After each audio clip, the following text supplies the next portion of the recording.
मुलगी शिकली प्रगती झाली असं आपण अनेकदा म्हणतो, पण ग्रामीण भागात अनेकदा मुलींना मनासारखं शिक्षण घेता येत नाही. कमी वयातच त्यांची लग्न उरकली जातात. पण हिंगोली जिल्ह्यातल्या एका 15 वर्षाच्या मुलीने मात्र धाडस दाखवत आपला होणारा बालविवाह रोखण्यासाठी थेट शाळेच्या मुख्याध्यापकांनाच पत्र लिहून विनंती केली.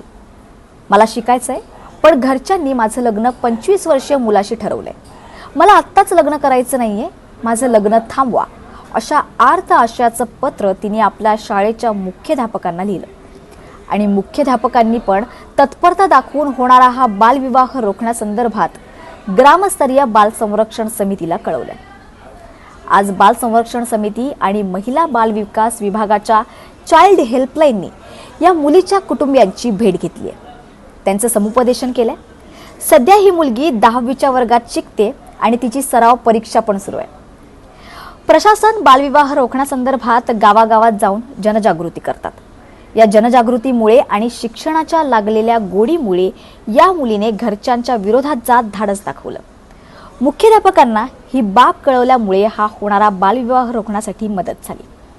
आता ग्रामस्तरीय बाल संरक्षण समितीकडून हे प्रकरण जिल्हा बाल कल्याण समितीकडे जाणार आहे.